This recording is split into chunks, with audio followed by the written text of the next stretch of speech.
There is a space in my heart where I find the truth. I find me in you, a truth beyond what you may see now. But when we are one, we bring more good about.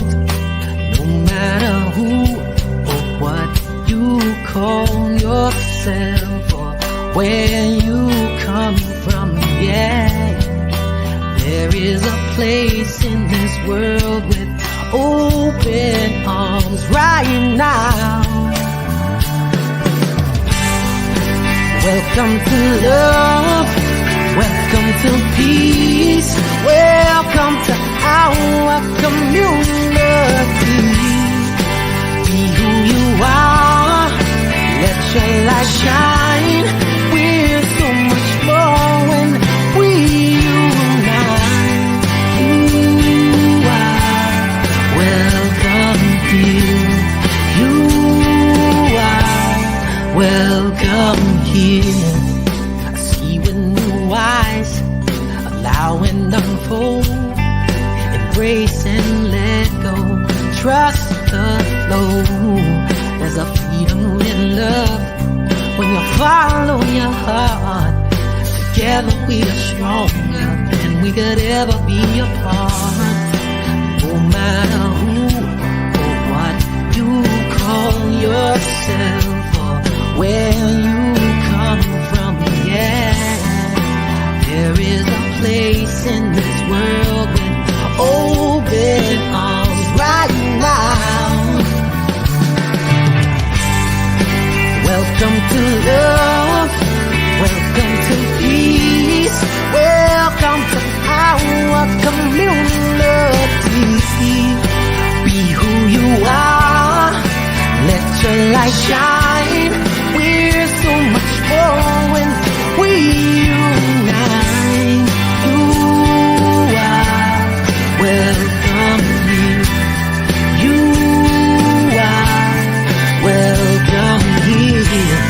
Breathe in and out, slowly feel all that's around you, all that you feel, all that you know. Let it go. Welcome to love, welcome to peace, welcome to our community. Be who you are, let your light shine. We're so much more when we unite, yeah, when we unite, oh, we unite, yeah, yeah, when we unite, yeah, yeah. You are welcome here. Love is welcome here. Peace is welcome here. You are welcome here.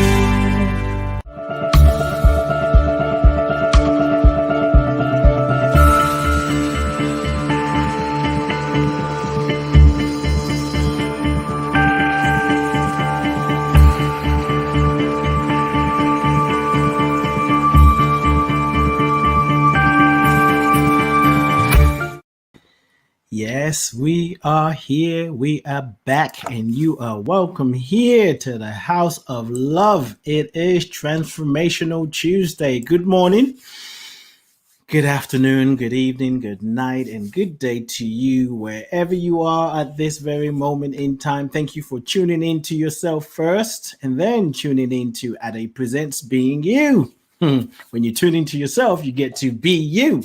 It's a formula that I don't share with a lot of people. So you count yourself privileged. And when you tune in, you get to listen. You get to hear exactly what you need to receive for your day and create the space for you to be transformed. I am Ade, your transformational beingness artist. Just Make sure everything is fine. Welcome to another episode. Ade Presents, being you, the journey back to yourself. I am present. I am here. I am now. So are you. This is season 3, episode 21, Tuesday, May 25th, 2021. What a interesting day. Today, there's a lot of different things going on, and today marks the anniversary of the public lynching of George Floyd. You know, it makes me wonder, you know, on so many levels, really. What is it about that public lynching that caused the shift, the change? I mean, and I won't say that was the beginning of a change, because change is always in motion. It's been happening before that. And there's a lot that's happening that we don't get to hear about. Like you hear about it 2 years later, 10 years later. And, you know, I think we are, as human beings, humanity is in a place where we're in a reckoning, and not just about race, but how we treat each other, how we honor one another, how we support one another, how we allow ourselves to see that we need each other because we are each other. And it's really time to start telling our stories of what is true. Because the more we share our stories, the more we recognize that we have a lot in common. And our differences also needs to be celebrated, not be afraid of the differences. Masanko, my brother, shared with us for about a few weeks ago of a saying they say in his country's hometown, Malawi, that the shortest distance between two people is a story. Stories matter. And some of the BS that we see in the world is because we're not being still long enough to hear each other's stories. We'll listen to other people's story about what they think our stories are to us. So we take the interpretation from them, and then we're confused. And when you're confused, going back and forth with your brother, your sister, the misteller of the story is running away from the same stuff that you're looking for, that you and your brother's looking for. They're like, where'd he go? It's like, it's you. No, it's the fool that told you the story, that lied. We must tell our stories. It's important. And speaking of telling stories, sharing stories, Being You, the podcast, is an invitation for you to create your own story, access your own story by looking at yourself and asking yourself, how do I see myself? How do I really see who I am? How do I see the world? You know, really personalize it. I often say, how do you see yourself? But ask yourself these questions. How do I see myself? How do I see the world? How do I see myself in the world? And how do I see the world in me? And listen for the stories that will rise up. If you sit with it long enough, something will bubble up that will change how you see yourself, how you see the world, how you see yourself in the world, and how you see the world in you. You owe it to yourself because you're here. And that's part of the process of saying yes to your life. Speaking of saying yes to your life, the theme for the month is Say My Name. It's not just about other people saying your name. It is about you calling forth the name of the divine that is you, saying it out loud. We invite you to join us on our main page on Facebook, facebook.com, Being You Podcast, for more interactive experience, especially if you want us to see your questions, your comments. Now, some of you are joining on my profile page. We can see your questions and comments there. There are other places that the link for this show is shared on, but sometimes we don't always see it. But if you really want us to see your questions, your comments, go to facebook.com, Being You Podcast page. Just type Being You. It will take you there. And then we can see your questions and comments. And if it's after the show, you can still post there. We'll get to it. We're just good like that.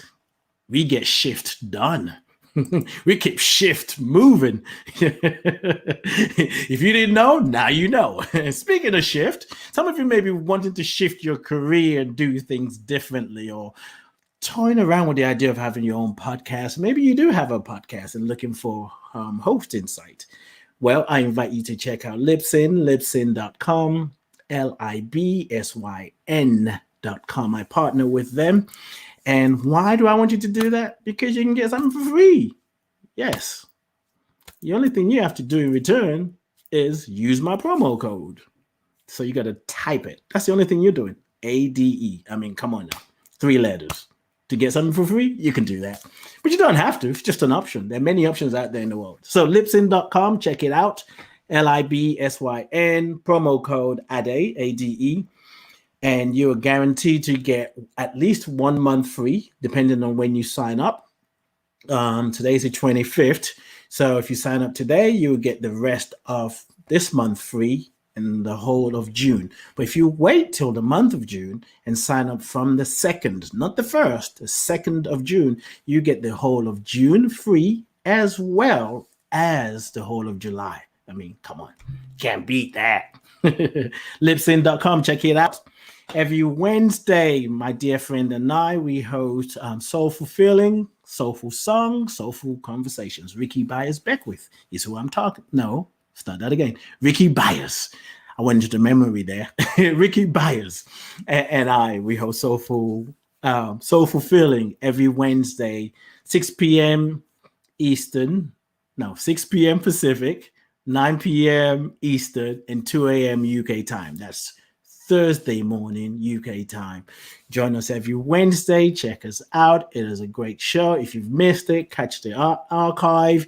You can go to youtube.com/Ricky Byers or facebook.com/Ricky Byers. You can catch the archive. But you don't need to catch up with the past in order to be in the present with us. Just show up tomorrow, okay? Because you'll be there right on time. What else I want to tell you? I want to tell you about representing our ancestors, representing our stories. It's a 3-part series that I downloaded. It actually came through what I call a dream vision. Believe it or not, some of you have heard this before. Representing our ancestors, representing our stories, was what Spirit gave me a few days after the murder of George Floyd. And me being in a group with some friends and dealing with all that was going on, the protest, the fact that we watched another human being being killed while other people, police officers, stood around to let it happen. And while the other one was literally killing another human being. So there's that. There's the fact that it's a man of color, knowing how people of color, Black people, are being treated pretty much in the whole of the Western world. Something about Blackness that humanity is afraid of. We forget that everything starts in the Black. Maybe we don't want to get to the root of things, so we're trying to extinct. You can't. Mother Nature ain't gonna let it. Motherland ain't gonna let it happen.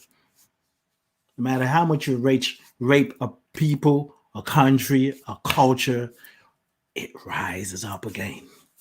You're gonna lose this fight. I digress. But anyway, so in me asking, how can I be of service? What can I give? How could I support people? This is what came through, representing our ancestors. And it's an opportunity to represent and represent our ancestors in a new way. As I said earlier about stories, we don't tell the stories of our ancestors based on people who had a jacked up relationship with our ancestors, but we'll tell the stories. We're telling the stories of our ancestors through our own vibration, because we get to honor who they are.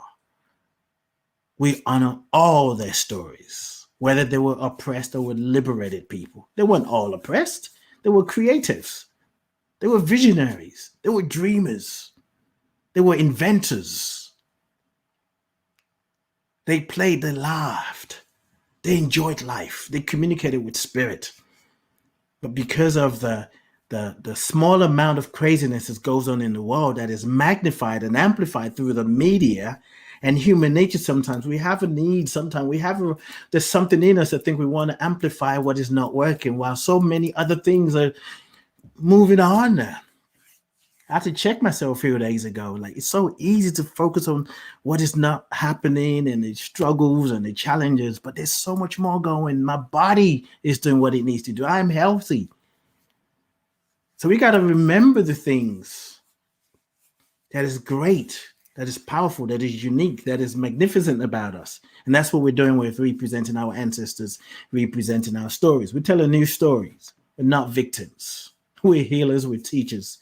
We're wisdom keepers, light bearers, creators, creatives, artists, mothers, fathers with unique gifts and talent to change the world. First one we did was April 24th. We did a grief ritual, and the second one, part 2, was May 15th, a few weeks ago, where we told a new story about ourselves. And the next one is June 19th. And that's where we're catching a new vision. We're catching a vision for a new generation. We're going to catch it collectively. It's 1 p.m. Eastern, 6 p.m. UK time, or BST. It's a 3-hour gathering. Powerful, powerful, powerful. I invite you to go register now. The link is bit.ly / represent vision. bit.ly / represent vision. That will take you there. Register, and we'll see you on Juneteenth. How symbolic. It wasn't planned. I didn't think all of this. I got an idea. I said yes to it.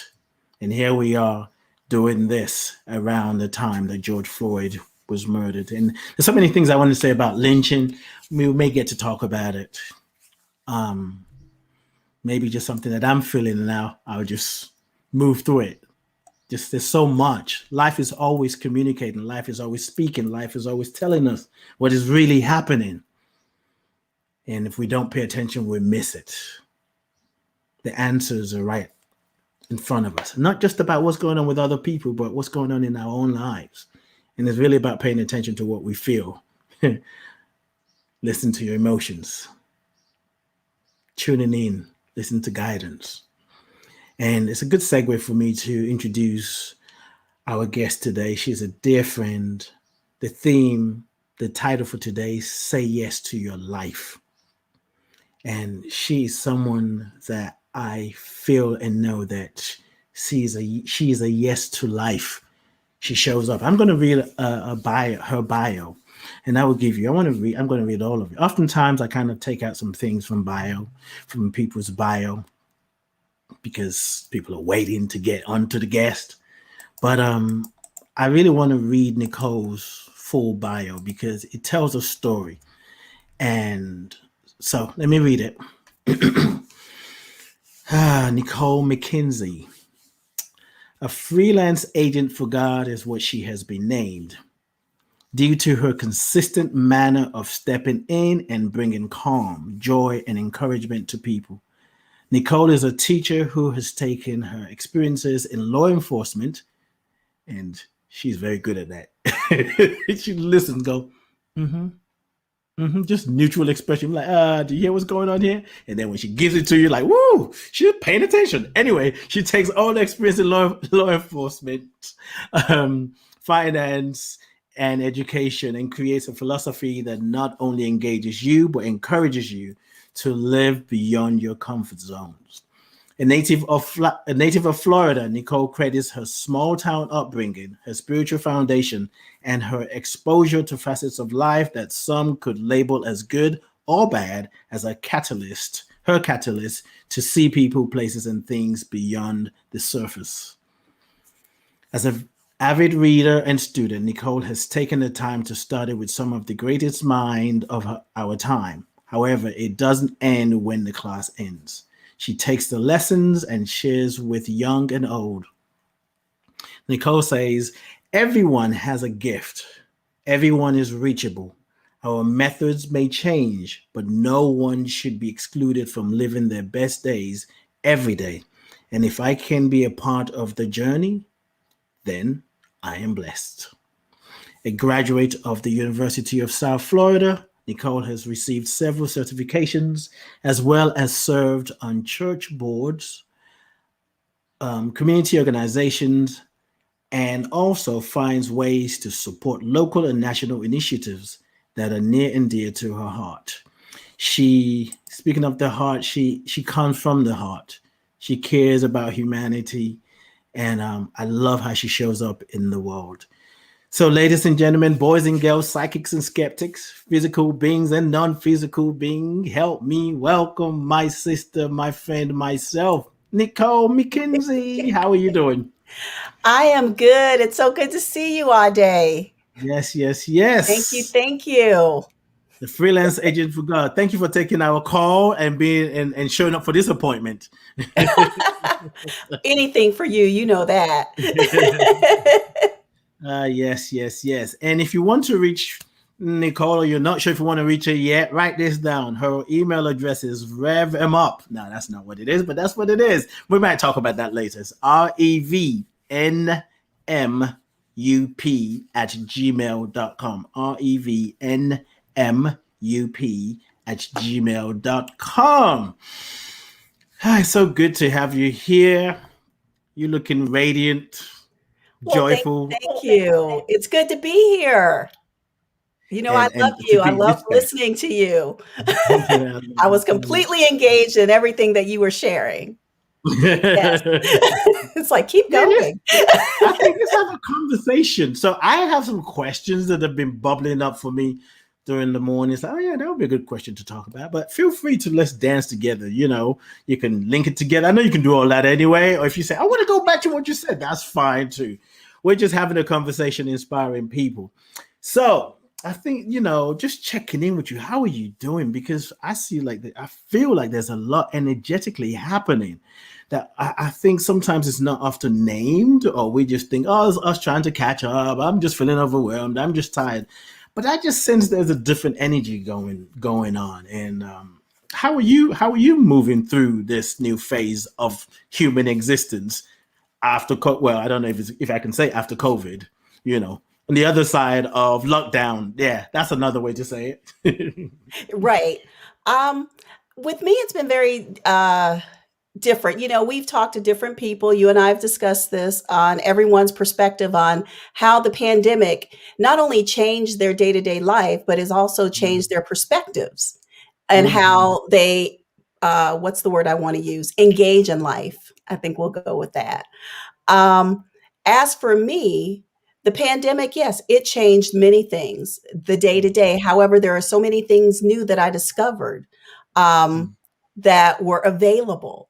You know, I've heard Mhm. people talk about how people and networking has become the new currency. I think it's always been that. I think Yes. now, because of the pandemic, we're more willing to reach out to people.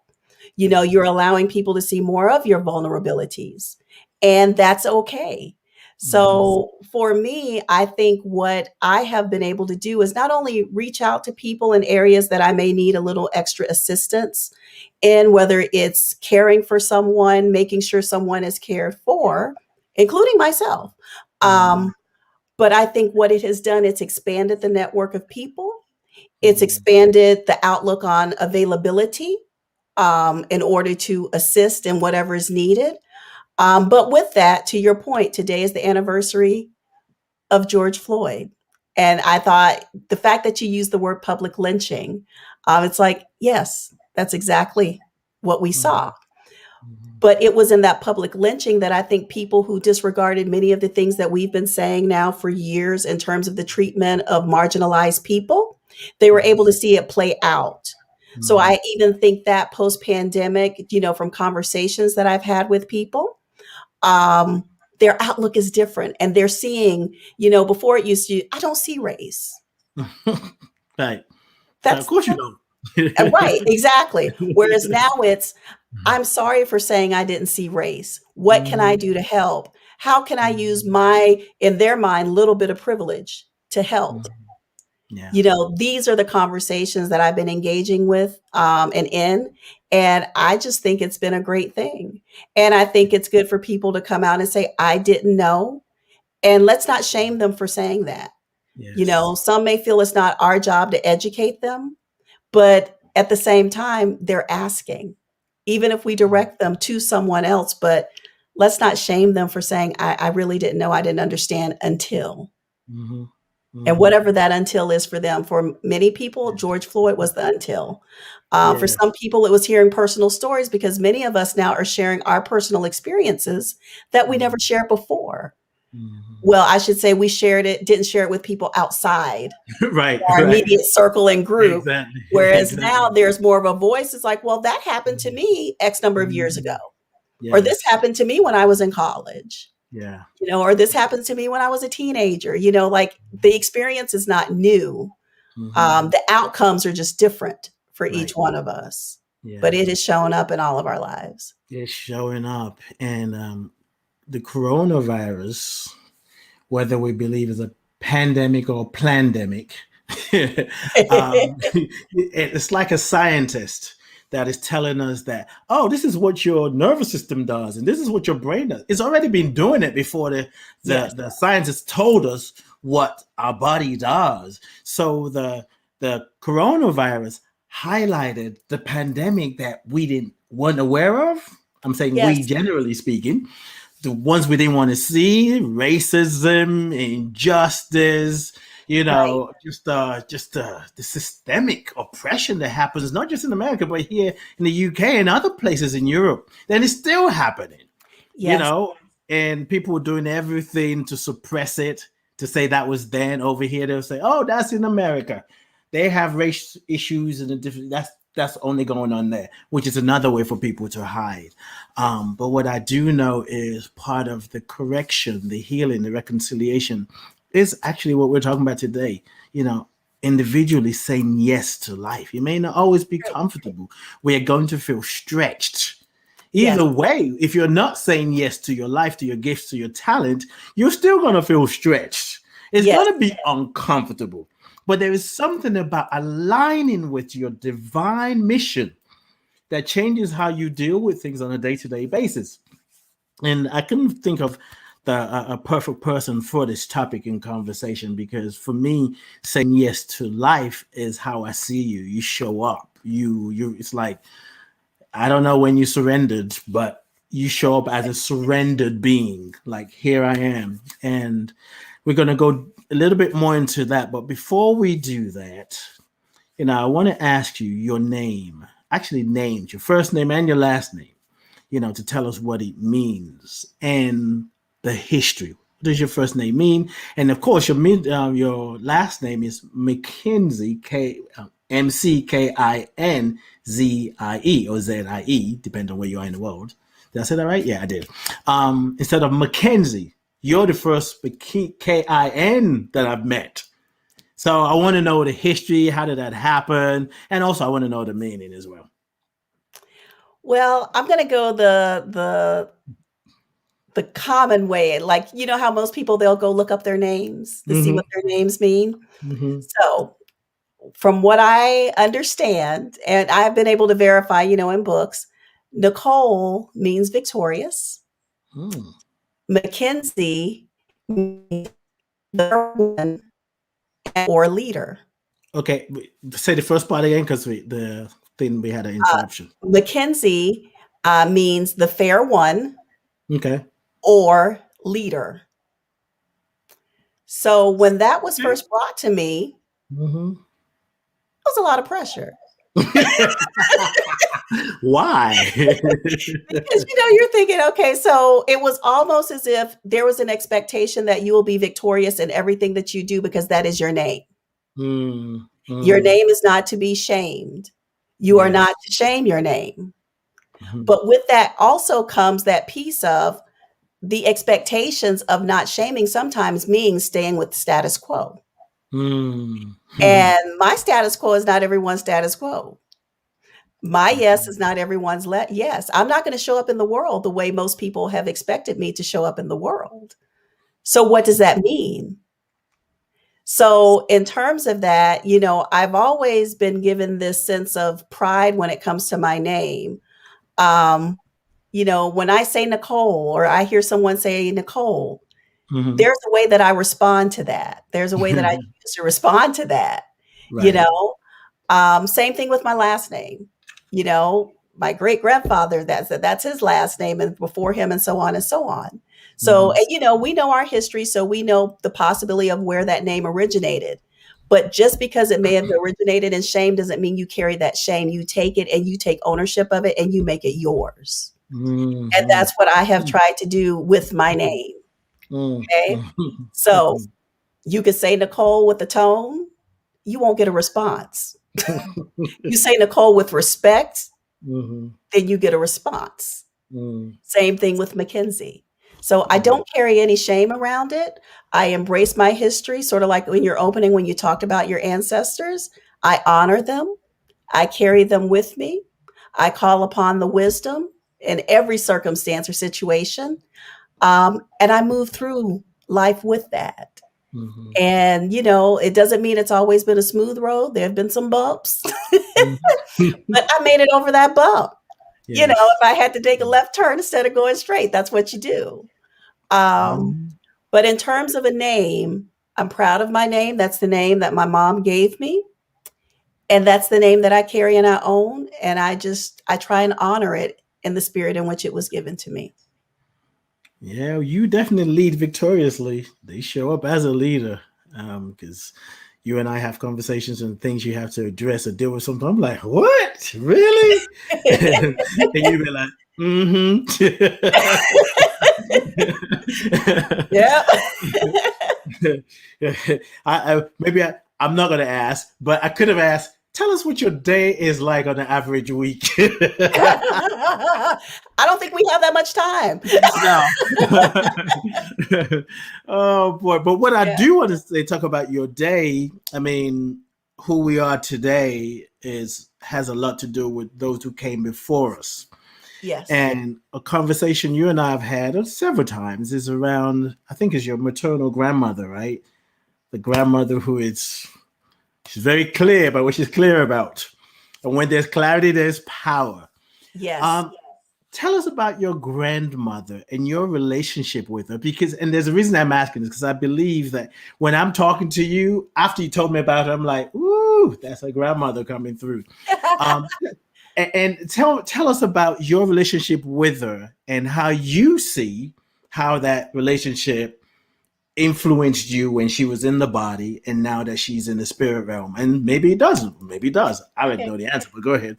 Yeah, I'm happy to talk about my grandmother, but I will say I can't talk about my grandmother without also talking about my great grandmother, Mm, because both of them were so intertwined in my life in so many different ways. Um, because of where I grew up, I had the privilege, and a friend of mine says this to me all the time. She says, "You are so fortunate that you were able to grow up with so many of your older relatives." mm, So I got to know my great grandparents and their children, my great aunts. Some of them are still alive today. mm, They're in their 90s. So I got to hear about the stories of their lives. I got to see how they lived. I got to hear about the civil rights movement, not because they heard about it, mm. because they lived through it. Moved it. Um, but when Mhm, it comes to my grandmother, she and my great grandmother feel like they were the yin and yang in some ways of each other, because my mm, grandmother was just very like stern to the point. She just say it. My great grandmother was more gentle, mm, quiet, but strong. So to have a conversation with one was like having a conversation with both, if mm, that makes any sense, because I spent a lot of time with my grandmother, especially when I started driving, because we would go do all types of things together, shopping, all types of things. And she just didn't believe in a limitation. So, like, if we went to a store and she saw something she wanted, it wasn't about, well, how much is it? It's like, I want it. And, as a kid, it's like, well, do we need to know the cost, the taxes? She's like, why? If that's what you want and that's your desire, then that's what we get. mm, Period. And that's how she was. or even if I would ask for something, okay. It just, but there was also an expectation there. If you're going to buy something, it needs to be beautiful. It needs to be something that's going to bring you joy. If you're going to ask for something, then we're going to expect you to still be good or great at whatever it is you're doing. What are your grades like? What are your goals? You don't need to don't care about what other people say about you. It doesn't matter what they say. What do you say about you? And that would be the thing. So if someone said something that hurt my feelings and I just may decide to share it with her, she would look at me in the passenger seat of the car, because we had a lot of these conversations while driving, and would just be like, why are you worrying your mind about somebody else? If you're going to worry your mind, you worry it about you. Now, for her, worry wasn't the traditional, like how we see worry now. That was like letting it bother you, like, why are you letting that bother you? And she would just, and it was just like, well, I don't know, because it hurt my feelings. She's like, right? it wasn't nice. Can we stop that? Exactly. And she's just like, eh. Like, she just throw that hand up, like, okay, what else are we going to talk about? And it was something about, it wasn't even that I took it in as being dismissive. It was almost like she was so clear in who she was and what to focus on, that the noise didn't matter. And I think that's where I am today. And so when you say sometimes you can probably feel her coming through, because, people can say all types of things. It doesn't matter, because, people want to label you. They want to put you in a category. If you don't fit into any of those, then all of a sudden they've created a narrative about you and they don't even know you. And for me, it's just like, oh, someone calls and says to me, hey, Nicole, and then fill in whatever the story is that was created in that moment. And what do? I'm like, that's cute. And of course their response, aren't you going to say something about this? Aren't you going to respond? You want to reach out to them? Like, I don't need to, because I know what is or isn't true. And it's not my job or my purpose to fight their battle. And in that moment, the battle of their mind, because it's not mine, it's theirs. So it's like, why am I going to your residence to talk about what's going on in your head? That really doesn't have anything to do with me. So whatever assumptions you want to make about me, if you can't just sit down and have a conversation with me about it and we can clear it up, I don't have time for it. And not the conversation where I'm going to sit here and be the audience, so then you can do this. I mean, a conversation where we get to the core of whatever it is. Because the one thing I learned through my grandmother's actions and the way she lived is, it's never about you, it's about them. And we'll hear many of our spiritual teachers talk about that. Someone we both mutually respect, Reverend Deborah Johnson. It's not about you. That's about them. Their consciousness. I didn't understand that exactly when she was showing this to me. But as I got older, it clicked for me what I was seeing. It doesn't matter what they say about your hair. Whose head is it on? Oh.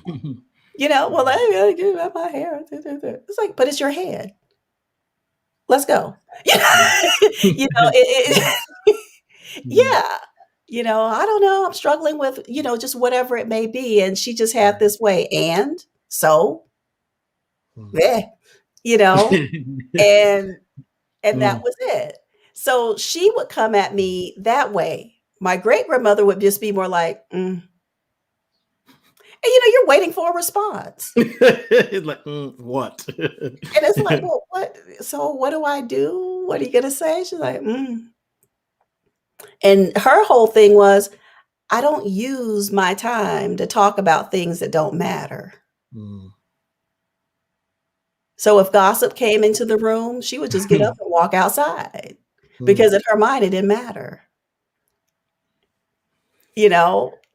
So marrying those two approaches together is why I feel like now a lot of that doesn't matter. But at the same time, I'll just cut through it into it. Because it's like, I don't have time to hear all the drama around the story. Tell me the core of what's going on with you. And then we can start, as you say, we can shift and move. Yes. Yeah. Ooh, there's so much in that. There's so much in that. We're talking about saying yes to life. And for me, you exemplify that. So that journey from where your grandmother and great grandmother were planting the seed, and the space and place where the seed was trying to grab hold to the soil so it could feel strong, like when you were younger. How did Yeah. you navigate that? What was that Crazy. like? Was there times where you said what? I was like, that was crazy time. Yeah, that's because it's easy sometimes. How do I say this? Not so much. Well, it's easy to talk. Well, it's easy to talk about how I got over, and oftentimes I think the way we allow ourselves, our minds to be programmed a certain way. So we hear something that's inspiring that makes us feel like, oh yeah, it doesn't matter. I get away from stuff that doesn't matter. There's so much of that going on right now. Sometimes I go back to things that don't matter. Kwame Brown, hashtag. I go back to Charlotte Young. Why am I listening to this? But anyway, it doesn't matter because I got some other to do.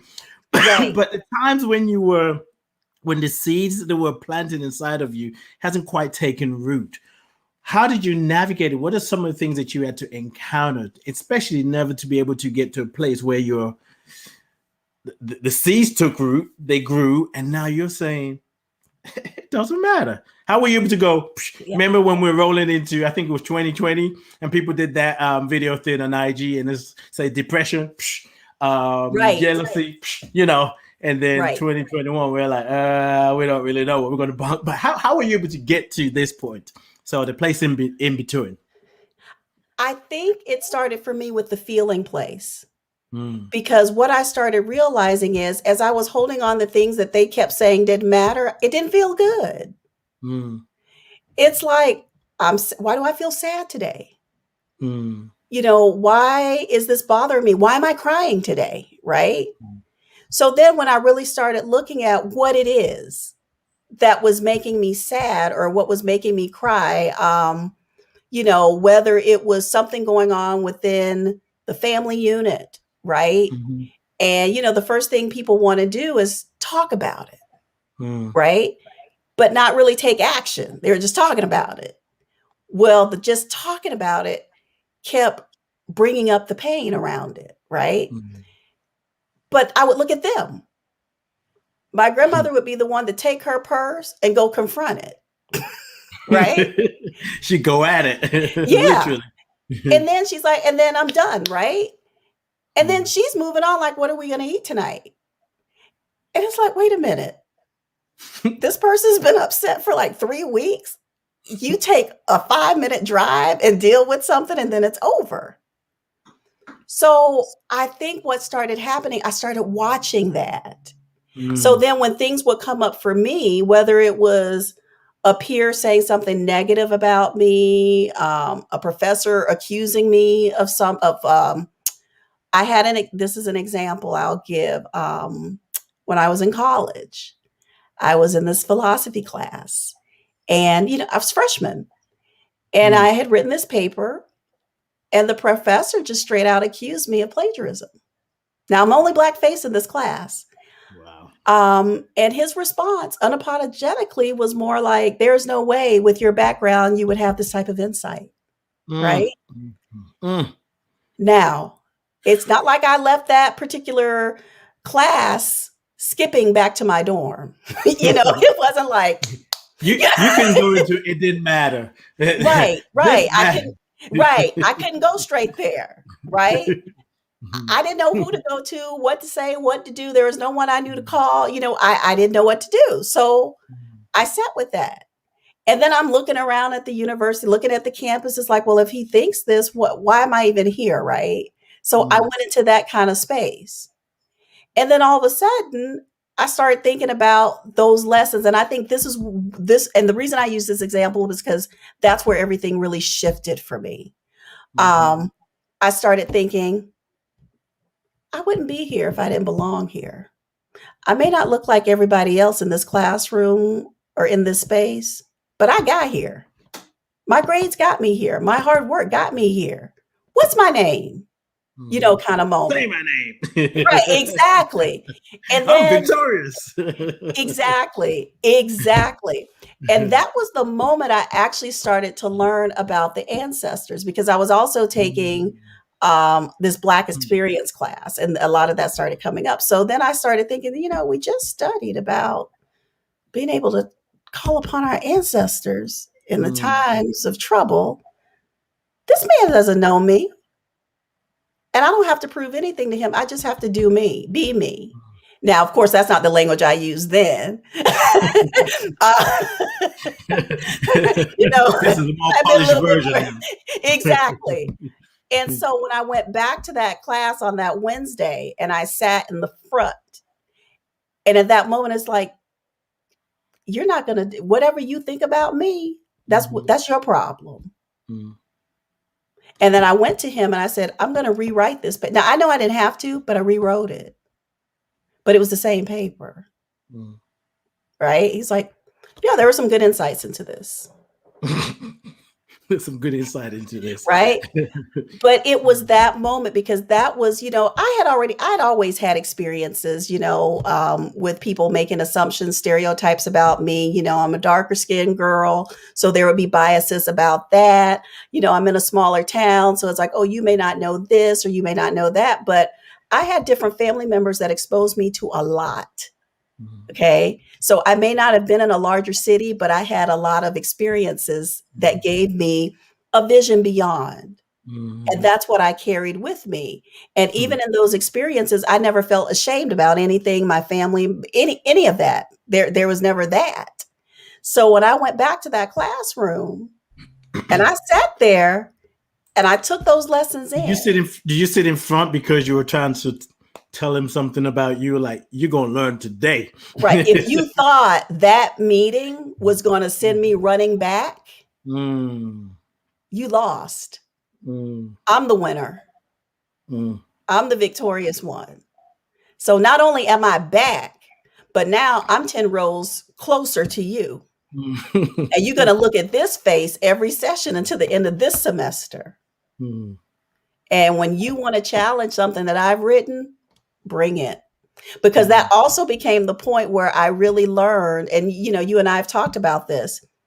When I ask you a question, I already know the answer. Okay. When I'm researching something, I'm looking at it from a 360. Okay. I'm not coming in with tunnel vision. Okay. Right.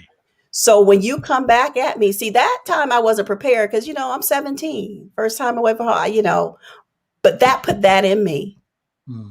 Okay. So But that was kind of like the perfect pressure to crack that seed, right? Yes. To find the sunlight. Yeah. It took the blinders off on a different level. Being a Black girl, you already don't have certain blinders. You already know there are places you're not going to go. There are places you're not driving to. There are homes you're not going to visit. There are people who will not be your friends, especially when you're in a smaller southern city. Okay. So that stuff is like, hey, whatever. Nah, we don't go there. Right. This was a new level, because it's like, now you're trying to block me from getting where I know I need to be and where I'm going. Okay. I wasn't at a historically Black college, so I didn't have that.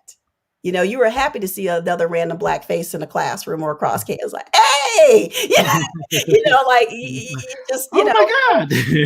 Right. So I say that to say, that network wasn't there. Eventually you meet people, et cetera, but that wasn't there. But what I knew was this person was not going to stand in my way. And I think part of what really helped that is bringing in the ancestors, because you think they went through a lot more than someone accusing them of something like that. It's not like he beat me. Right. He didn't send me off or separate me from my family. So I was able to really look at it for what it really was. And I know for some people, that may not be the same comparison or a fair comparison, but it was for me, because that's what it took for me to start walking around very differently. So now it wasn't, I'm just this girl here trying to get a couple of degrees. It's, oh, I'm here. I have a purpose for being here. And everything changed in that moment. And I really feel like that's when I started embodying those things that I saw acting out as I was growing up. So now getting up, to run over to class or ride my bike over, it's like, oh, I'm up early. I'm rereading stuff, so I will be prepared for the questions when they come. If I decide I need some help because this particular class may offer some challenges, I'm looking for the tutor. I'm jumping in a study group, even if I was only a black face in that group. It didn't matter because I'm a student too, paying the same tuition. So that's where I really feel like it really changed for me. High school, people going to like you, people not going to like you. I didn't really hang out with a lot of people. Part of that was just because of how my family was in terms of you need to focus. You don't need to be out there. You need to focus on this. It's like, now it's not like I was locked up at home. I don't mean to give that. I was and I only went out on Sunday and that was to church. Right. We did church, but I did do other things too. But there was no time for the foolishness, is basically how it was presented. So it's like, you don't need to be out there on a Saturday night doing whatever. You could be right here. So instead, that's where I was. And it was okay. I didn't resent that because it's like, well, I'm watching what I want to watch. I'm eating what I want to eat. But, at the same time, on Monday, you go and you hear what these other people did. And it's like, wow, that's kind of cool. Right. But it's like, hey, it is what it is. Right. And what I found was even when I went to college, that same thing that was planted, that's how I stayed. So while everybody else was doing whatever on Saturday nights or what, I'm like, nah, I'm cool. Because I got to study because I'm here for a reason. Because I couldn't let another one of him try and deter me because I knew another one was going to show up. I just didn't know in what form. So it's just a matter of when the next one shows, I'm ready for you. Right. And then when the next one shows, I'm ready. So eventually you get to that point to where it then becomes basically what my grandma. Next. Right. So call me you little this, you. Because at that point, that first experience really started putting some tools in me. So then I could pull from my own tool belt. And then you start to recognize it and you can see it before it even lands on you. It's like, oh, I see what's coming. Let me just slide over here. Right? Yeah, go on by, kind of deal. You do a matrix. Stop exactly. Exactly. It's like, oh, right. Sort of like how we'll say, I see you. It's like, yeah, I see what's coming. Yeah, I see that. So it's like, you know what? Just I got this. And then I just watch it go behind. Exactly. It's like, now back to what I was saying. Yeah. So I really think that's where a lot of that really, but to answer your question, I think the short version would be watching. Yeah. Even though I didn't know what I was watching until I had that type of experience. And then it's like, okay. Yeah. And then, more of those experiences like, oh, okay. So now I get the whole, I get the whole, I get the, why are you listening? And then I think that's where I also started to fine tune what I did, listen to. Who's in my ear? What am I taking with me? I'm not taking your version of me. I'm taking my version of me, and then we'll see what you said where it fits in.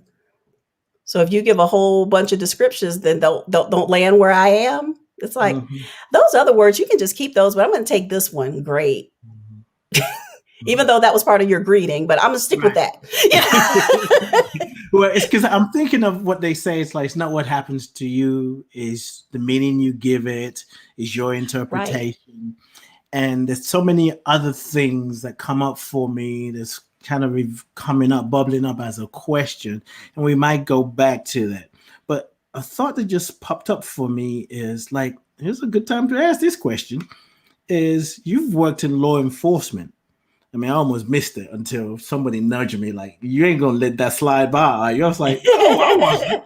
Absolutely not. So what did you do and how long were you there and what was that like for you? Well, Well, I knew that was a well kind of response. well, some of it I can't talk about. Okay. So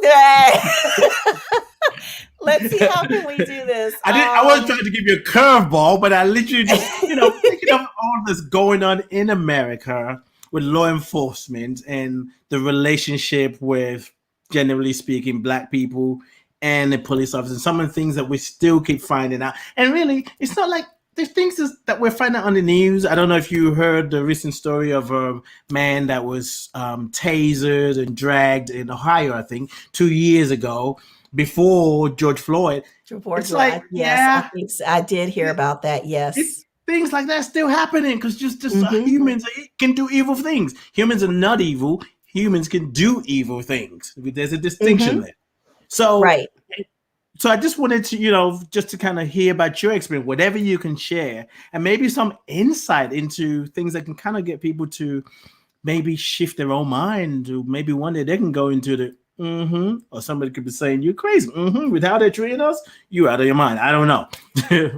Well, what I can say is, and I think, and I'm not trying to speak for everyone in law enforcement because everyone is not bad. Right. Everyone, we can't put all in the description. But Yeah, what which is I what black people think, were saying. Is like, just because you have an encounter with a black person doesn't mean all black people are like that. And then there's exactly, this Asian hate that's happening, which is not right, new, but we act like it's new. And then right. there's this collective thing like, well, they didn't treat us right. We must be able to, like, not just because of one or two or three experiences that we have with a race, with a culture, doesn't mean it goes for everybody else. And that's something that really, I think we have to do that individually. But Well, sorry, go ahead. yeah. Well, and to your point, I think one of the things that we really have to stop doing, and I don't think that just applies to law enforcement, but I think people as a whole, we have to stop dehumanizing people. Mm-hmm. Yes. Because I was trying to think of how I want to say this, so that's why I'm like stuttering for a minute. Because one of the things that happens is, I'm trying to think of a generic example. Someone you perceive has broken the law, whether it's speeding, trespassing, etc. One of the first things that you see is that's how they're labeled, right? I'm pulling over this speeder. I'm pulling over this trespasser.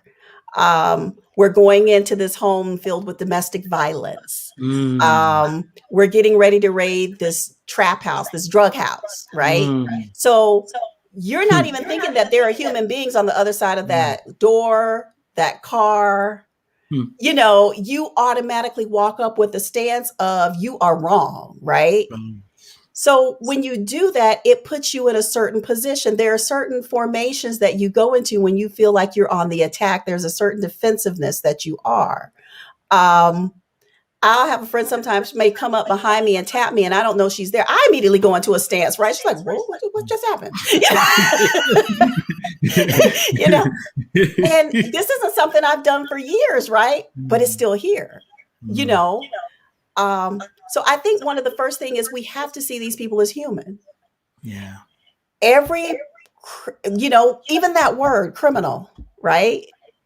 When you use the word criminal, it automatically brings up certain examples. Yeah, it speaks to what you're saying as well. We dehumanize people by calling them bad act, criminal, homeless, alcoholic, as opposed to that person, that man, that woman, right? That young, yeah, right. With that they may have a behavior.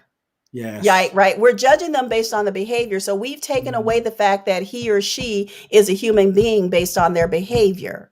I may not like your behavior, but I still don't have the right to demean you as a human being, as a child of God that's also walking this earth. I don't know your past. I don't know your history. I don't know what led you to be to the point to where this is how you solve your problems.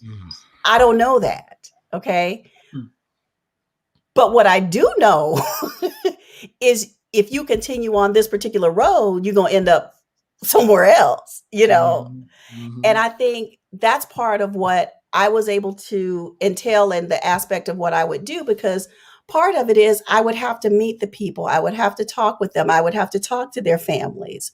I would have to give recommendations based on some things that I've learned.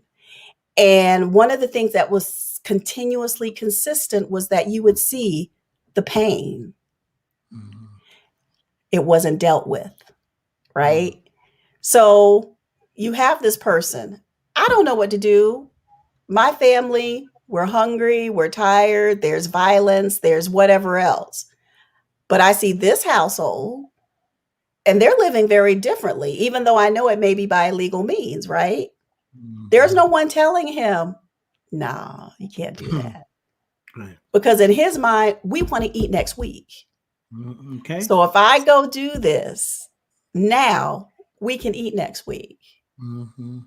you know?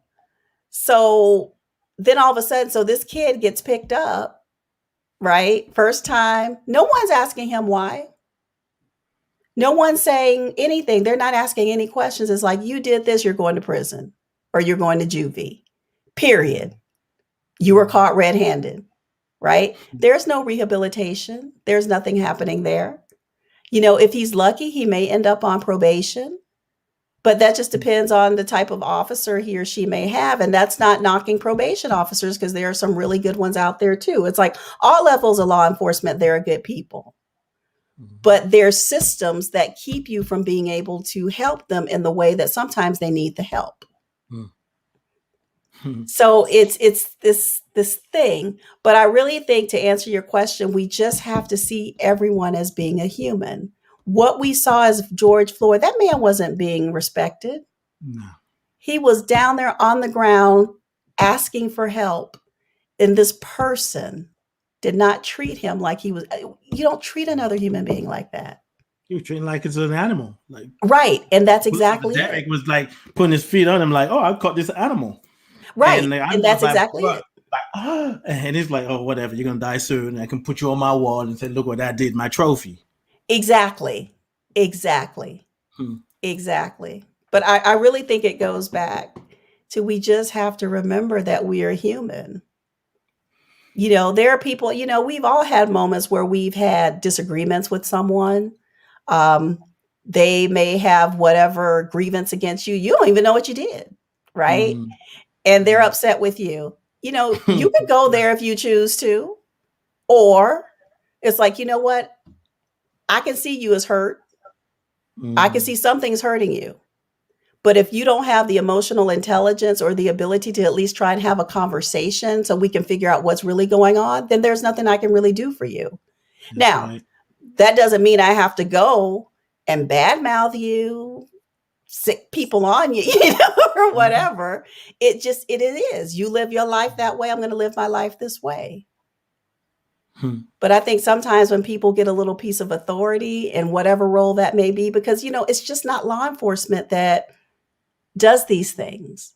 You Right. see these in religious organizations. You see this in, corporate organization, like it's Yeah. it's It's a just not human law thing. enforcement. Yes, Exactly. it's a human Exactly. disease. Is that something I want? I keep wanting when I'm, especially in spaces where we're dealing with racial equity and transformation. I have to say, listen, this is a human thing, and it shows up in different ways.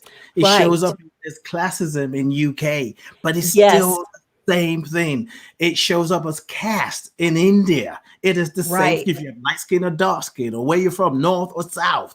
And in Right. Nigeria, it shows up as the tribe, and it's a human thing. And sometimes I wonder if we don't want to talk about what it means to humanize another because we feel like it's going to out us. Because there are many ways we dehumanize our siblings, our Yes. parents, our Yes. children, Yes, the we ones we do. say we love. Some of Yes. the things, the kind of, what would I say, rules, laws, whatever that parents, the I guess they call it discipline, things that parents might have children do or not do, they wouldn't stand for it if someone else told them to not do that. Exactly. You're So if absolutely right. we've sort of lost this, I don't want to say we've lost it because it's not that we've lost. It's in us, and I think some of the stories in the form of movies, magazines, so what people are putting on social media, because social media itself is neutral, is what Yes. the storytellers are adding to this platform called social media. Yes. We and maybe even in the school system, we're not being taught, reminded what it means to be human rather than just share your toys. Mm-hmm. And I feel like in order to say yes to our life, in order to show up, we got to start with that, with humanizing ourselves and Yep. humanizing another person. Else we can't really show up. We're saying no to Mm-hmm. life, really, because Mm-hmm. we already move with projections. What are some of the things you will share? I mean, it may even be basic, because sometimes I think we know it, but because we don't hear it. There's a book called Everything I Needed to Learn About Life, or something I learned in kindergarten. It's like all the principles that we learned when we were children, we can use as an adult, but when we're put on this facade and trying to show up a certain kind of way to hide an insecurity, and we're doing stupid shit. So, what are some of the things that we can do to remind ourselves of how important it is to humanize ourselves, humanize our family members, even if they are going the so-called wrong way, and of course, humanizing our ancestors? Mm-hmm. Well, I think for me, the first thing you have to do is start with self. Mm. You can't see another person Hmm. as as this human being created, this God gift, right? If you Mhm. don't see yourself as that. That's true. You know, Yes. I can't give you love if I can't give myself love. Mhm. I can't care for you if I don't care for myself. Mhm. So that's one of the things that I will say to you that I have to practice daily, actually. Um, I think that's the first thing. You've got to take care of self first, because if you don't, you're no good to anyone else. Because I Mhm. can't help you broken. I can't Mhm. help you tired. I can't help you broke. Mhm. I can't help you if I'm Mhm. still living through band-aids. Right. It's like it's not going to happen. It's just like, okay, well, let me take this band-aid off and hopefully I can give it to you. No, that's not going to work. You know, Right. it's used. You know, Right. And because it's used, it's got stories. You don't want that story. exactly. Exactly. So I really think first it's about really being honest with ourselves about whatever it is. It may not be pretty, you may not like it, but you have got to come to self and Mhm. be honest about it. And Mhm. sort of like what you said, people put on these facades, right? They're characters. But Right. how sometimes you see that, and you and I both know with energy, you know what's true and what's not true. So you Mhm. already, again, like what we said, like, you know, you already know, I got some you know, phrases in my head, but I ain't gonna say, like. But it ends e- with what? exactly, exactly. Is We you are crazy? exactly. So we already know this, but because of who we are, we honor you, we Mhm. acknowledge you, but we also know, yeah, it's Yes. like have a great day. Mhm. Um, but I think it's going to be about becoming honest with yourself, dealing with Yeah. or confronting whatever it is that you've sidestepped, you don't want to deal with because you think it's too painful, just whatever. You've got to get to the core of it. Yes. Healing is a journey. You're not going to wake up one day, I'm healed. It's a journey. You've got to get through that. It's not going to be every day, it's not going to be pretty. you know, some I days had a it's visual in my ugly head when cry. you said that. When you said, if you don't wake up saying here, I had a visual in my head where healing is like an embodiment of an older wise man. And you came out and said, I'm healed. And the old man kind of walking slow is like, okay, we'll see. It's What like, you are you talking sure about? about that? Son, he waves his walking stick. Don't do that. Don't do that. Don't do Exactly. it. Stop right Exactly. now. I'm warning you. Exactly. Ah, mm, Exactly. But that's it. But I think we all have to come to that place because I think part of the issue is sort of like what we mm, just witnessed, mm, with these killings and the aggression around marginalized people. there has to be something is not fully connecting, that it's okay, that you feel that it's okay to even do that, right? Yes. So Yes. if I'm a lover of humanity, that means I'm a lover of self.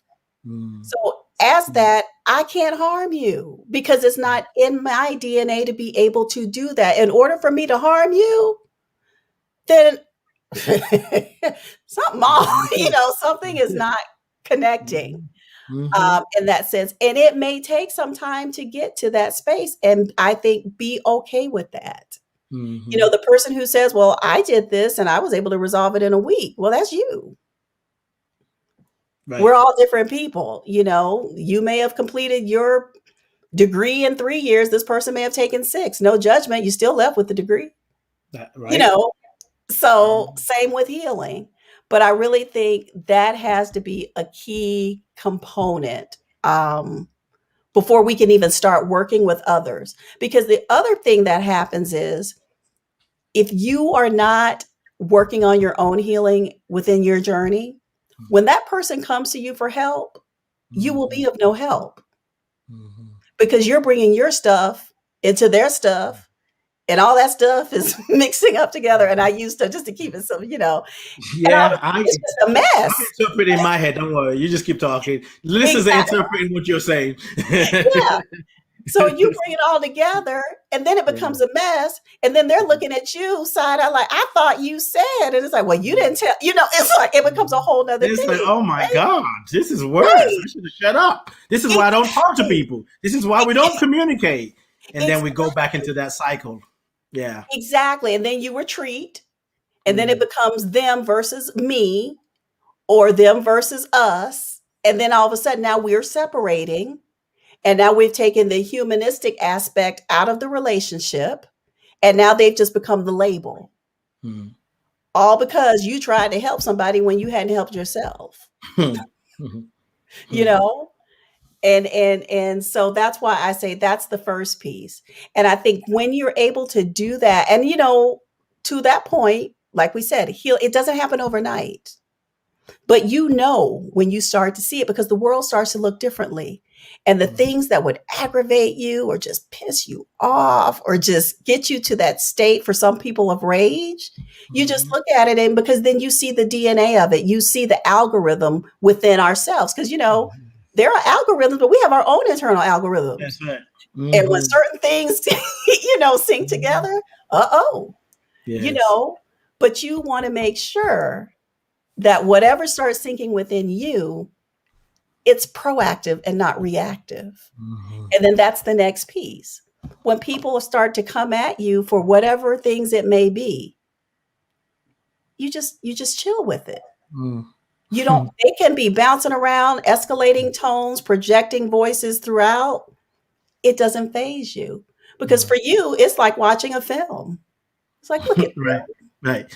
And I love what you said at the beginning, earlier when you said, you don't want to get involved in a battle that's going on in their mind. right. We understand that what people are displaying is a battle in their minds that I can't even get into.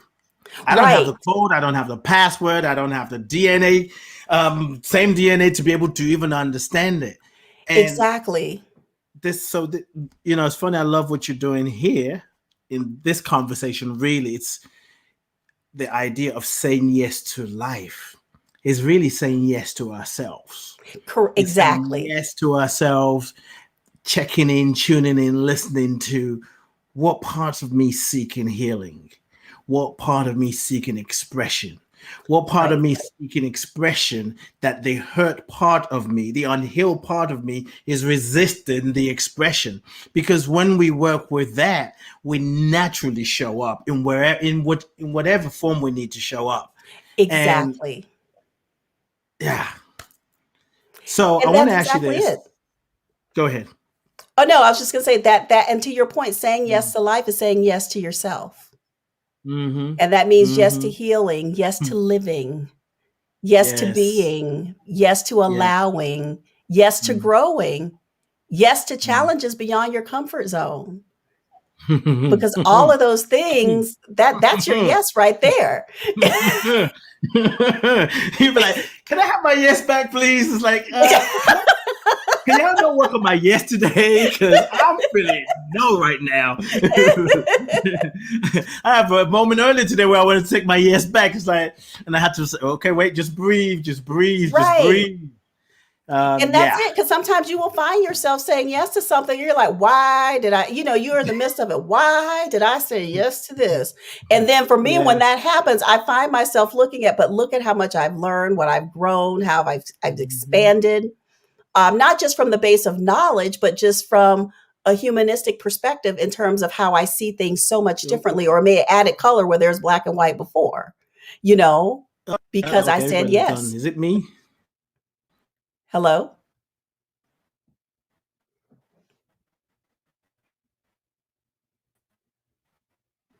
I am here. I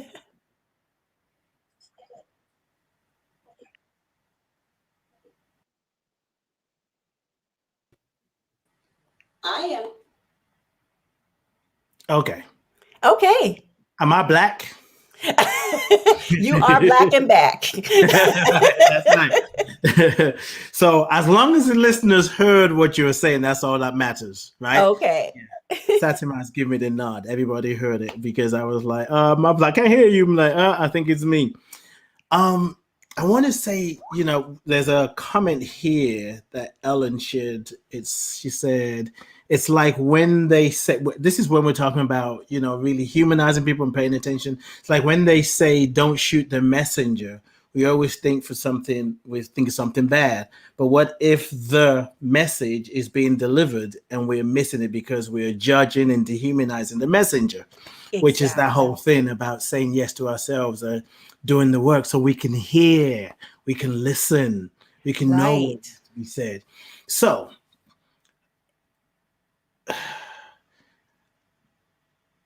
there's so many places I want to go, but I'm trying to narrow down this question. This whole thing about humanizing another. How do you humanize another when they continuously dehumanize you? They continuously oppress you, that you're doing the work, you're recognizing that we are spiritual beings, you are praying, affirming, but somehow, as a system, just when you say, I'm going to humanize this one, the rest of the system gets stronger. How do we navigate that? Well, I can only speak for what I do. Um, and that's, you know, Mhm. for me, I keep doing the work. Mhm. I mean, that's really it.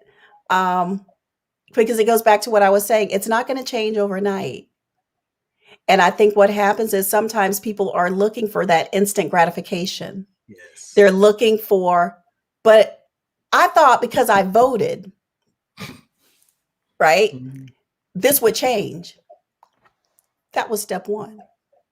But Mhm. are you engaged in your community? Are you Mhm. talking to your community leaders? Have you joined any organizations where you can start making changes locally before you move on to national? Are you researching? Like what else are you doing? Right? And I think part of what sometimes happens is we think that one step, because that's what someone has told us, that Right. everything is going to be great. But it's all a process. Are you encouraging people that may have a passion around certain aspects of whatever the thing is, right? To go run for office in that particular area. Are you encouraging them, go get a degree in this area so you can get within the system to start changing things, because you've got to start somewhere. All of us can be, what do they call it? Where you're watching a sporting event and you're telling, basically, you're the coach on your sofa, right? Right. But you've never Yeah. been to a football game. Right. You've never suited up to play on a team, right? But Well, somehow you know the playbook. exactly. Well, maybe you need to go teach Little League, understand the game, and then Right. maybe I might be more willing to listen to your critique of this person who's making millions of dollars to call Yeah. these plays. It's that same thing. So, like in my circle, when I hear people criticizing, complaining, et cetera, because we all have our moment where you may feel discouraged. So I'm not saying you're not going to have those days. But my next question is always, then what are you doing to turn your discouragement into encouragement, right? So Mhm. we've had our 5 minutes of your complaining. Okay. We've had our 5 minutes of your refusals. Mhm. So what are you doing? Are you just going to hang up the phone, get off Zoom, and then go back because now you've let that out? Mhm. Or are you going to take that energy and let's do something with it? Yes. And what I found is most of the people that I talk to, when they start engaging around that thing, whatever it may be, the language changes. It doesn't mean they're still not discouraged. It still doesn't mean that they may see change in their lifetime, but they know they've planted seeds in their places of excess to Mhm. where they can start, like you say, something's starting to grow there. And Mhm. sometimes it's just about having conversations with people who are already in those spaces. Yes. I can find someone who has a platform around that because it just may not be my thing, but I have an opinion. So let Mhm. me seek out someone with that platform and say, hey, da da da da da, hold them accountable. Check back with them in 30 days. Like you don't have to just stop. Everyone's not going to be the famous person. Everyone's not going to have a book on the shelf. Everyone's not going to have a blog or, like you, the platform. But everyone Mhm. has a voice. Yes. And everyone can use that voice, even if it's to whisper into that next person's ear, you know? And in today's world with technology, everyone can be out there front and center. But some people don't Mhm. want to be, and that's okay too. But if Mhm. you don't want to be, it doesn't mean you just stay home and put your feet up and complain when it's convenient, because I don't want to hear that. Not If you're interested. not in there, yeah, I'm not saying you need to be out protesting, but you can make phone calls. You can make the signs. You know, there's a lot that can be done A lot. in You can today's world. you can So, feed the protesters. You can pray for them. exactly, You can donate to the exactly, cause. You right, can buy some outfit for them, or maybe they need a jacket or hat or sunscreen. It's like, and that's exactly, not just what's happening, but that's also a metaphor in many ways that we can help one another and continue to say right, yes. Right? right. And it goes back to what you're saying, sort of like people always want to see our ancestors or ourselves sometimes as victims. No, no, Mhm. no, no, no, no, no, no, no, no, no, Mhm. no. You may have had an experience that wasn't the most pleasant. It may have been horrid, but it's up to you what you do with it. Some people don't make it through their experiences, George Floyd, but look Mhm. at the things that have been birthed as a result of people being awakened to the things that we already knew existed, Yes. you know? And I think that's it. And not being afraid to talk to people who don't look like us and let them use their privilege if they can. Mhm. It's like, well, what can I do? Use your whiteness. Mhm. Okay. Use your economic status. Mhm. Use your education. Yes. Use your network. Something happens in a neighborhood, everybody knows within 5 minutes, right? Because it's gossip. Something Mhm. happens that we need to be talking about, crickets. Why Right? can't we have that same passion in Yes. spreading gossip as we do with the good news of whatever it is we Mhm. can do to empower ourselves? And that's it. There's no reason an elderly person shouldn't have someone caring for them. Right. But to your point, we can share DNA and not share DNA. Mhm. You know, Kinfolk ain't kinfolk, huh? Yes, right. exactly. Yes, yes, Exactly. So to your yeah. point, I really think that's what it is. And in terms of people who, like you say, the system, the person that we can see, we all has ways that we can circumvent that. So if I Yes. have a person that is holding a grievance against me, so I already know this is a dead end. If it's a dead end for me, that means God has not ordained it for me. That's how I see it. Because what Mhm. God has ordained, God's going to maintain. Mhm. So if you're not in my Sweet, life, sweet. right? Sweet that. Right. So if you're not in my life because of opinions that you have formed, that's not about me. But that means there's another plan for me. And I think that's what happens when it comes to a lot of like blood relationships, because family should be a gift, but within families, we're going to have differences of opinions. but it doesn't give you the license because we are family to disregard my name. Yes, yes, yes. Put some respect on my name. Right. And that's exactly You it. may be my brother or sister, but damn it, you're going to respect my name. Yeah. That ain't going to work. Because once Right. you do that, they're going to come back at you. Right. But it goes back to that self-care piece that we were talking about humanizing yourself and caring for yourself. Because if you see yourself a certain way, certain circumstances won't even reach you because you're breathing a different air. You're at a different atmosphere. You know, and that's not to talk about the people who are in certain, you know, elements, because that's not the case. It's just like, that's just not where I'm at. That's right. Yeah. Right. So that's your conversation. Mm-hmm. And I don't feel like I need to bend down to hear you. If anything, I want to be looking up because the conversation is raising me up. Right. But if I got to lower myself to hear you, come up. Exactly. I'm like, something's wrong with this picture. Or if I have to leave part of me outside to hear you or to be around you. Yes. Or if I have to pretend to be something else just to be in your space. Like my grandmother. and your great grandmother would just walk out the room like, right, just get up and like, just exactly. Exactly. It looks like I'm frozen again, I think. Yep, frozen again. Yep. I can hear you, just not seeing any movement. But yep.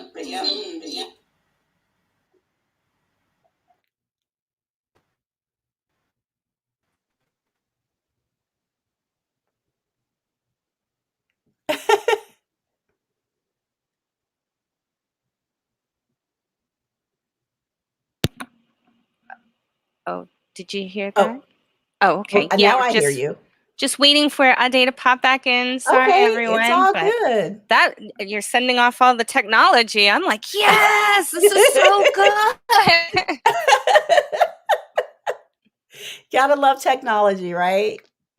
Yes. Yes, we say yes to that. I was gonna say exactly. Yes to everything. Yes to troubleshooting. You are dropping so much fire that technology is like, this is too much energy, vibration. Saktima was just saying something similar too. Like, it's like, well, yes to troubleshooting. You know? Right. All the ancestors like, woo, she's bringing it. They're doing a dance. They're raising the vibration. That's I'm about to upgrade my internet in order to hold on with this kind of conversation. Whoop, there it is, right? You know, I so appreciate you. I appreciate who you are, how you are saying yes to your life from moment to moment. I'm grateful for your ancestors who passed on wisdom, ancient wisdom. And I'm grateful for those who supported you in maintaining the wisdom that was passed on to you. And I'm even grateful for those who made you maybe question the wisdom that was given to you, because that's in the questioning of the good that we have that we get to fine tune and really see, is this for me? Is this something I can use? So I just want to thank you, my dear sister. I knew this was going to be, I knew the conversation was going to be great. I wasn't tripping, but you just took it to a whole new level. Thank you. Thank you for having me. You know, I love you, anything for you. And this was fun. Yes, indeed. Yes, indeed. Like, and there's more to come. Conversation. That's right. And the next level, there's more to come. All right. I think your ancestor said you might be having a podcast soon. I don't know. Maybe I'm sharing business. I don't know. Maybe. But hey, you know, if they tell me, I'll be the person to put it out there. Hey. Oh, boy. Before you go, anything else you want to share with the listeners? Anything you're doing? Whatever you want people to know? Whatever you want to share. No, I think what I would say to people is just, you know, just live every day like it's your best day. I don't think we should discount any day, because every day is a gift. And I know you hear that as a cliche, but it really is. And if nothing else, the last year has really shown and taught us that. And if there's something that's not working, As Rev D Let would it say, go. it's time to recalibrate. It's time to exactly. Just Yes. recalibrate. You do not have to stay in whatever that is. Get some healing around it and just be your best, do your best, live your best. Mm. And so it is. And And say so it yes. is. Yes. Oh, yes. And say yes. I got you. I got you. Thank you, my dear sister. Thank you, Nicole. You're very welcome. Thank you so much. Life is good. It's getting better. Thank you, Monad Elohim. I wonder if that's Monad is spelled backwards. So it's Damond. I don't know. But let me not read too deep into somebody else's name. I'm just going to say your name the way you typed it out. Thank you, New Jays Quali. Those of you who are listening in the background but not in the chat room, thank you, Nicole Mckinzie. Make sure you check her out. Her website address once again is Rev R-E-V. There you go. Yeah, REVNM up at gmail.com. Send her an email. Let her know you listen. Let her know you're saying yes to your life.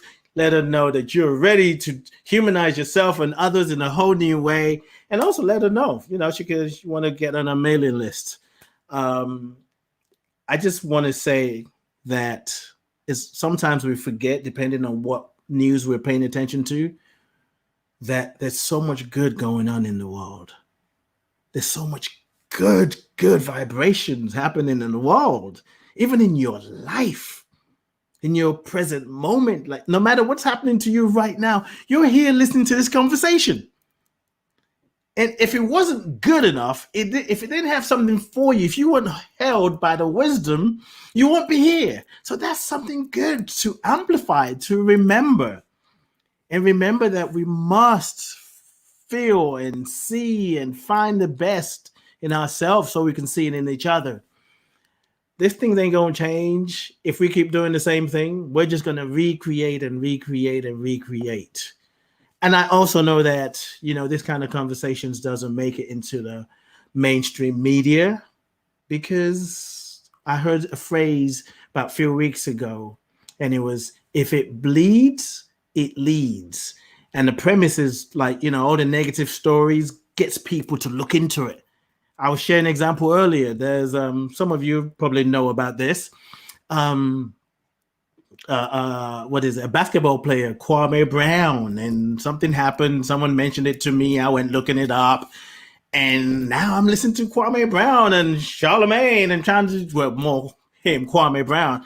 And I keep saying to myself, why am I listening to this? I don't know. It just seems juicy. And Kwame is bringing the fire. But anyway, he's saying yes to life the way he needs to say it, to correct things. And I'm sure Charlemagne and all the other people are doing whatever they need to do. And whatever they need to do is whatever they need to do. It ain't none of my business.